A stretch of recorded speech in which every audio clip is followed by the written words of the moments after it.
दोस्तों, मेरा नाम शांति है। मैं एक मिडिल क्लास फैमिली से हूँ। अपने मोहल्ले की सबसे खूबसूरत लड़की मैं ही थी, इसलिए जो मुझे देखता देखता ही रहता। मेरी एक खास सहेली भी थी जिसका नाम रश्मि था। रश्मि के घर वाले बहुत अमीर थे। रश्मि की माँ ने मुझे स्पेशल फंक्शन में अपने घर बुलाया था। मैं रश्मि के मेहंदी के फंक्शन में गई। पूरी रात मैंने और मेरी सहेलियों ने खूब मस्ती की। रात को घर आते वक्त काफी रात हो गई कि रास्ते में एक तेज रफ्तार से गुजरती हुई गाड़ी मेरे पास रुक गई। उस गाड़ी के अंदर कई लोग थे और सबका मुंह ढका हुआ था। ये सब देखकर मैं बहुत डॉक्टर गई। इतने में किसी ने मेरे मुंह पर कपड़ा रखा और मैं बेहोश हो गई। मेरी आंख खुली तो अपने आप को एक सुनसान इलाके के एक खंडर में पाया। वहाँ पर कुछ लड़कियां पहले से मौजूद थी। एक बड़ा सा कमरा था जिसे मुझे समझने में ज्यादा देर नहीं कि ये एक कैद खाना। यहाँ पर छोटे छोटे बच्चे भी मौजूद थे और कुछ जवान लड़कियां भी जिनसे क्लब में डांस करवाया जाता और कुछ को कोठे पर भेज दिया जाता। पुलिस भी इस गैंग में शामिल थी। इनमें से एक लड़का मुझे देखकर मुस्कुराया। उसे देखकर मुझे बहुत गुस्सा आया। वह मुझे घूरता ही जा रहा था। मैंने डर के एक लड़की का हाथ पकड़ा और उसे कहा कि किसी न किसी तरह से हमें यहाँ से निकलना होगा। डर के मारे कांप रही थी। मुझे अपने साथ साथ अपने माँ बाप की भी फिक्र हो रही थी। मेरे बिना उनका तो रो रो कर बुरा हाल होगा। सभी लड़कियां रो रही थी और बच्चे भी बेतहाशा रोए जा रहे थे। मैं एक बच्चे के पास बैठी और बच्चा मुझे बहुत ही प्यारा लगा। मुझे उस बच्चे पर बहुत तरस आया। उसे देखकर लग रहा था कि वह गुस्से से जमीन को गोरा है और सोच रहा है कि जैसे तैसे मैं यहाँ से निकलने का रास्ता ढूंढूं। मैंने प्यार से उसे बच्चे के सर पर हाथ फेरा और कहा, तुम इन जालिमों के हाथ में कहां और कैसे आ गए? मेरे सवाल करते ही वह बच्चा रोने लगा। तभी कुछ लोग वहां पर आए और सभी को भेड़ बकरियों की तरह मारने पीटने लगे और मारते हुए कह रहे थे, चलो तुम लोगों को कहीं और जाना है। जहां पर तकरीबन 40 लोग थे और इन 40 लोगों को कहीं और शिफ्ट होना था और इस कैद खाने में सूरज को देखे बहुत दिन हो गए थे। कुछ पता नहीं था कि कब सुबह होती है और कब शाम। यहाँ पर मौजूद कुछ लोगों से ड्रग सप्लाई का काम भी लिया जाने लगा। अब मुझे इस दिन का डर था जिस दिन ये लोग मुझे भी इस गंदे काम में लगवा देते। अक्सर हम जिन चीजों से डरते हैं, ये लोग यहाँ पर मौजूद सभी लोगों को नशे के आदी कर रहे थे। फिर एक दिन मुझे भी दूसरे कमरे में ले जाया गया। यहाँ पर मौजूद एक लड़के ने मुझे एक इंजेक्शन दिया। अब रोज यही होता और कब मैं इस नशे की आदी हो गई मुझे पता नहीं चला। और जो लड़का इंजेक्शन देता है, मैं उसके पास जाया करती और उसे अपने मन की सारी बातें शेयर करती और खूब रोती कि ये हादसा होने के बाद मेरे माँ बाप जीते जी मर गए होंगे। इस लड़के का जिसका नाम राहुल था, उसने मुझसे वादा किया कि एक न एक दिन तुम्हें मैं यहाँ से निकलवा दूंगा। लेकिन इससे पहले किसी ने उस लड़के को पुलिस के हवाले कर दिया। कहते हैं ना, खराब वक्त गुजर ही जाता है, लेकिन जिस पर गुजर रही होती है उसे ही पता चलता है कि वक्त कैसे गुजरा। एक रोज हम लोगों की निगरानी पर जो शख्स रखा गया था, अचानक कराया और वह गिरकर बेहोश हो गया। हम सब ने इस मौके का फायदा उठाया और वहां से निकलकर भाग गए। यकीन करें कि उस दिन पता चला कि आजादी क्या होती है। अपनी जान सबको प्यारी होती है। हम सब अंधाधुंध भाग रहे थे।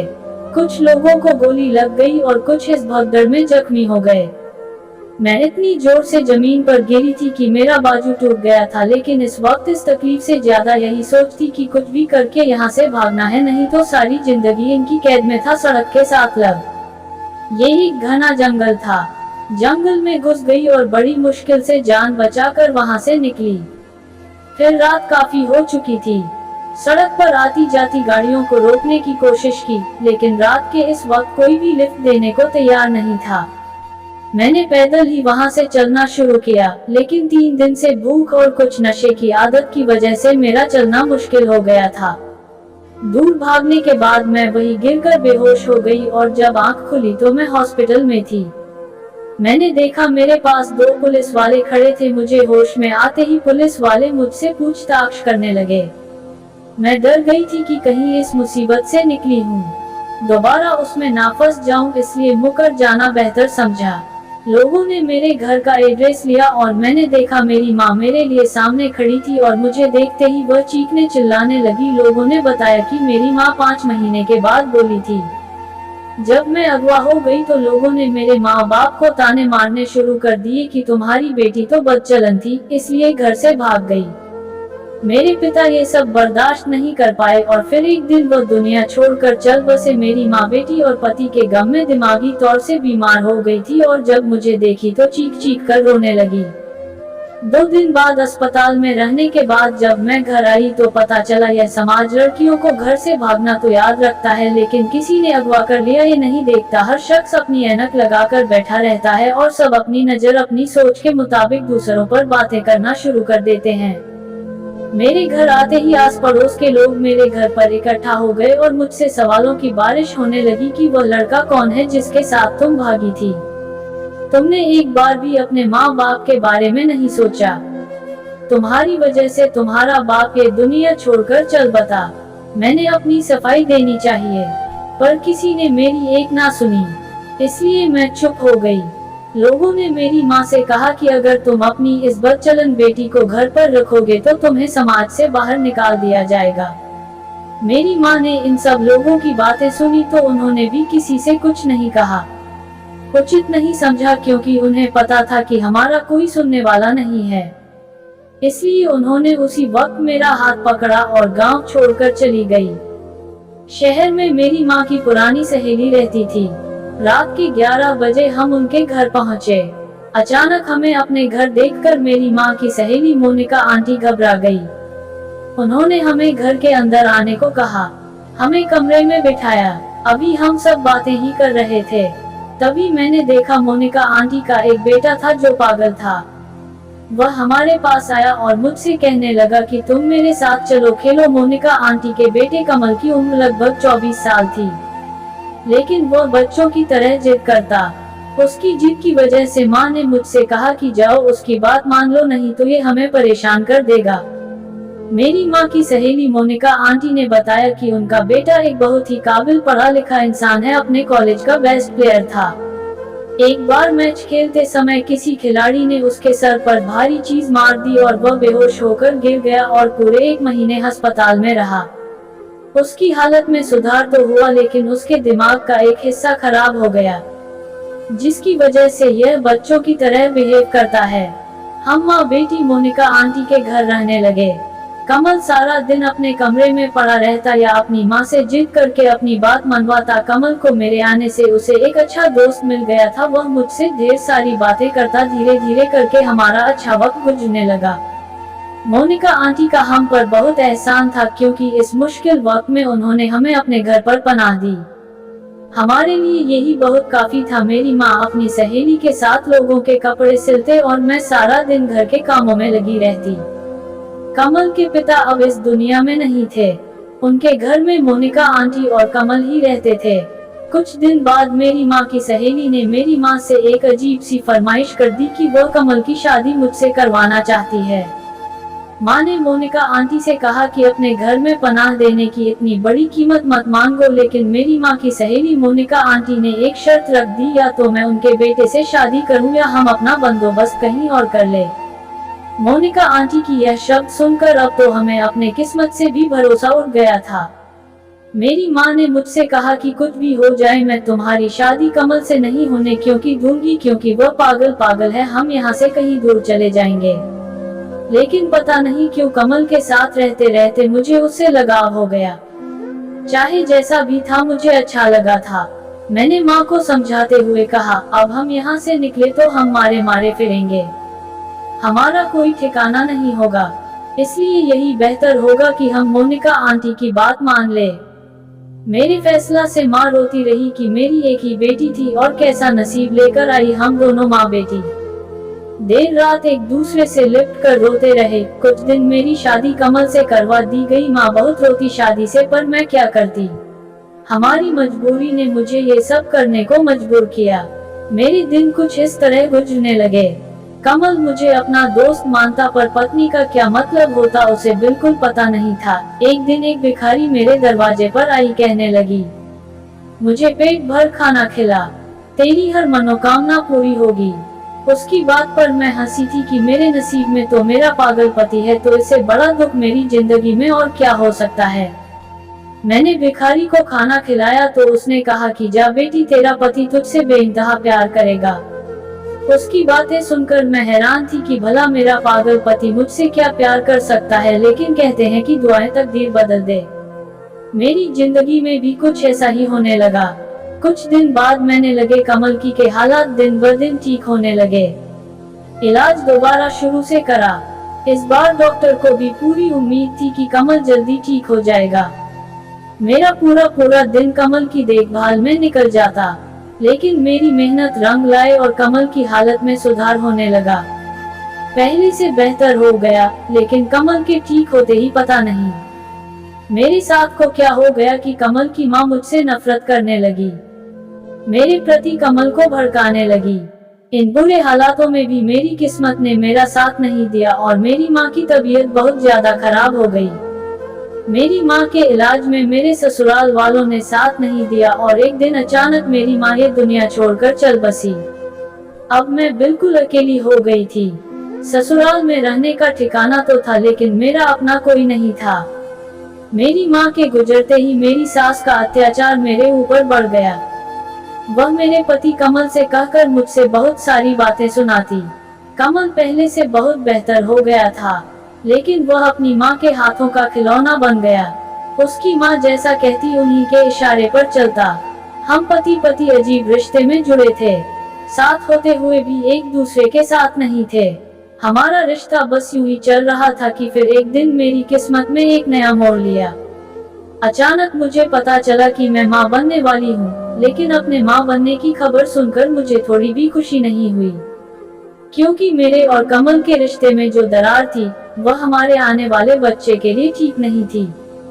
मेरे मन में यह डर था कि पता नहीं अच्छा पति नहीं बन पाएगा कि नहीं। जो इंसान अच्छा पति नहीं बन पाया वह अच्छा बाप कैसे बन सकता है। डर की वजह से मैं इस बच्चे को दुनिया में लाने से डर रही थी। मैंने अपने मोहल्ले की एक औरत से बात की जो सरकारी अस्पताल में नर्स थी। वो मेरी मदद करने को तैयार हो गई, लेकिन अस्पताल जाने के बाद पता चला कि मेरा अबॉर्शन नहीं हो सकता।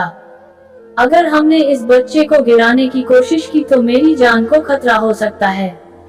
मैं घर लौट आई।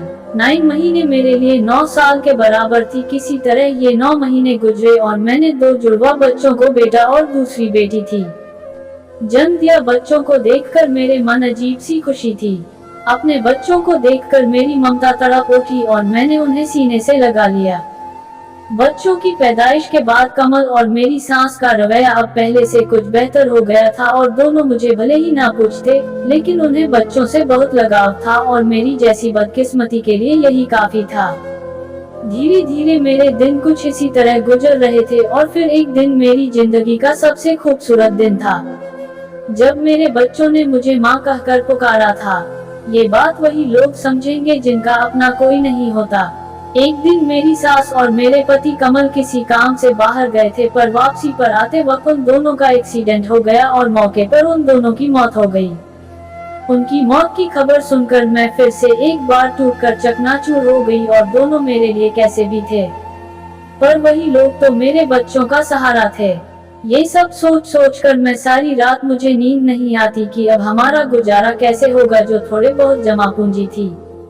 वह कुछ दिन चली, फिर धीरे धीरे खाने के लाले पड़ने लगे। एक माँ खुद भूखी रह सकती है, लेकिन अपने बच्चों को भूखा नहीं रख सकती।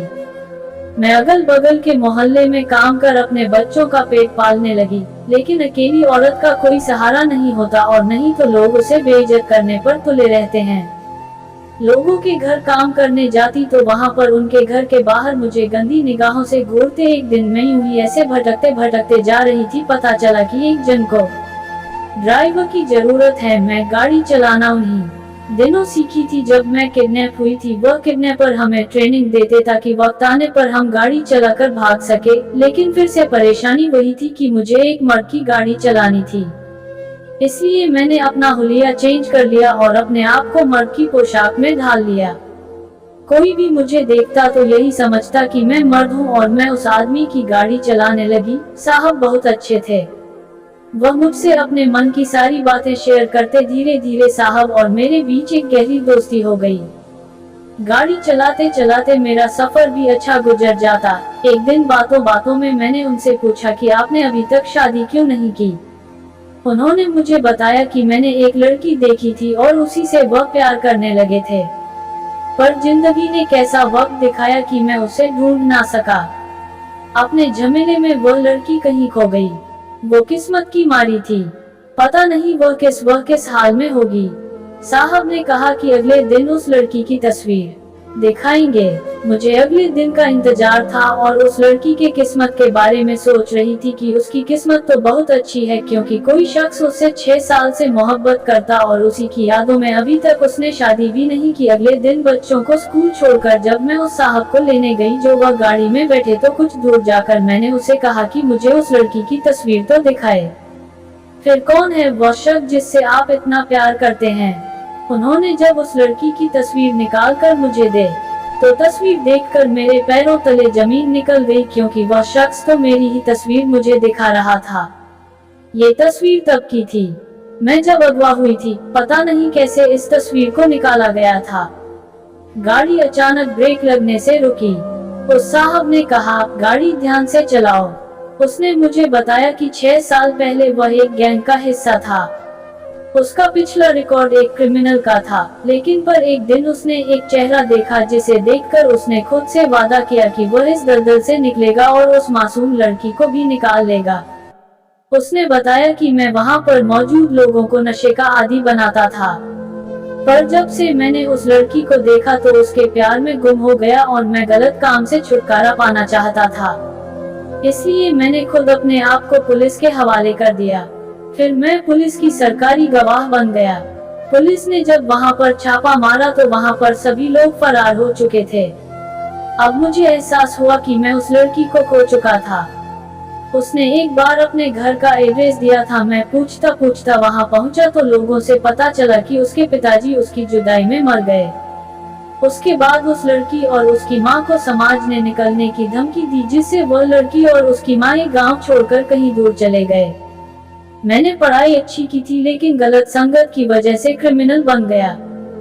उस वक्त अपने साहब की बातें सुनकर मैंने सच्चाई बता दी कि मैं वही हूँ जिससे आप बेइंतहा प्यार करते हैं, लेकिन मैंने समाज की गंदी नजरों से बचने के लिए मैंने अपना हुलिया बदल लिया है। मैं मर्द के भेष में रहने लगी हूँ। पंकज को जब पता चला कि मैं शांति हूँ तो वह मुझे अपने सामने देखकर बहुत खुश हुए और मुझे अपने गले से लगा लिया।